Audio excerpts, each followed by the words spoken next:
सुबह उठते ही सर दर्द, नजर धुंधली, बॉडी के हिस्से में नमनेस, ये सब थकान नहीं, ये ब्रेन ट्यूमर के साइंस हो सकते हैं। ब्रेन ट्यूमर हर किसी को हो सकता है, किसी भी एज में, बिना किसी वार्निंग के। कैसे पकड़े, कैसे पता चले कि हमें ब्रेन ट्यूमर है? अगर हमें सुबह के वक्त सर में दर्द हो रहा है, सर दर्द के साथ उल्टी हो रही है, हमारी रोशनी में प्रॉब्लम आ रहा है, हमें डबल दिख रहा है, हमें बात करने में कंफ्यूजन हो रहा है या हमारे लफ्जों को रुक जा रहे हैं, हाथ पैर में वीकनेस है, सुन्नपन है, कमजोरी है, हमें अचानक फिट्स पड़ने शुरू हो गए हैं, हमारी मेमोरी लॉस हो रही है, हमें या हमारे किसी और को, तो ये ब्रेन ट्यूमर के अर्ली साइन हो सकते हैं। मैं डॉक्टर रोहित काम्बोज, न्यूरोसर्जन या न्यूटीमा हॉस्पिटल बेंस क्लिनिक, आज इसके बारे में कुछ बात करती हूँ। हर सर दर्द डेंजरस नहीं होता, लेकिन जब दर्द का पैटर्न बदल जाए, रीजन चेंज होने लग जाए, बॉडी अलग तरीके से रिस्पॉन्स करे, तो ये सिग्नल है। जल्दी डायग्नोसिस से लाइफ को बचाई जा सकती है। क्या आप या आपका परिवार का कोई सदस्य इन सिम्टम्स का सामना कर रहा है, तो हमारी टीम आपसे कांटेक्ट करेगी। आप हमें कॉल दीजिए, हम आपसे कॉल बैक करेंगे, या आप हमको दिखा सकते हैं बेंस क्लिनिक या न्यूटीमा हॉस्पिटल में। अपनी हेल्थ के सिग्नल को लाइटली मत लीजिए।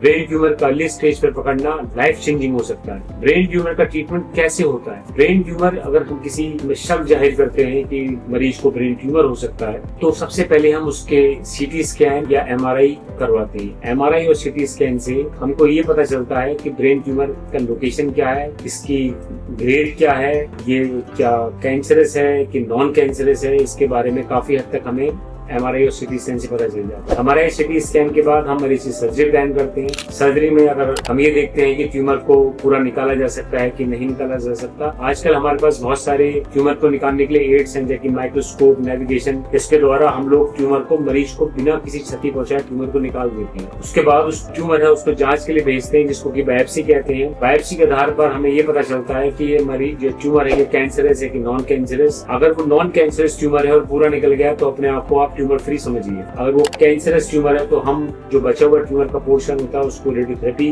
करवाने के लिए भेजते हैं। कुछ केसेस में कीमोथेरेपी की जरूरत भी होती है और हम मरीज को कीमोथेरेपी भी देते हैं। यकीन मानिए आजकल हमारी एनेस्थीसिया, हमारी सर्जरीज, जो नए नए गैजेट्स आ गए हमारे पास, अच्छे माइक्रोस्कोप्स हैं, हमारे पास नेविगेशन है, हमारे पास पूजा है, ये सारी चीजें हमारे यहाँ मेरठ में न्यूटीमा हॉस्पिटल में अवेलेबल हैं, जहाँ पर हम लोग अपनी सर्जरी करते हैं। हमारे पास एक बहुत अच्छी एनेस्थीसिया टीम है, हमारे पास पोस्ट ऑप केयर बहुत अच्छा है, जिससे हम अपने पेशेंट को जल्द से जल्द, बेहतर से बेहतर करके जल्दी भेजने की कोशिश करते हैं। हमारे फिजियोथेरेपिस्ट इस काम के लिए दिन रात लगे रहते हैं। सर्जरी के बाद स्पीच थेरेपी और काउंसलिंग की जरूरत होती है। इन सब की सुविधा जो हम लोग प्रदान करते हैं ये अनमैचेबल है। तो आप हमसे कांटेक्ट कर सकते हैं आपको जरा से भी कुछ शक हो। और ब्रेन ट्यूमर का ट्रीटमेंट जो कि पहले से काफी सेफ और एडवांस हो चुका है, बेझिझक इसको यूज कर सकते हैं। सबसे जरूरी है अर्ली डायग्नोसिस और एक्सपर्ट केयर। और मैं डॉक्टर रोहित काम्बोज, बेंस क्लिनिक हो या न्यूटीमा हॉस्पिटल, यहाँ पर हम देते हैं एक ऑनेस्ट, कंपैशनेट और बेस्ट ट्रीटमेंट। अगर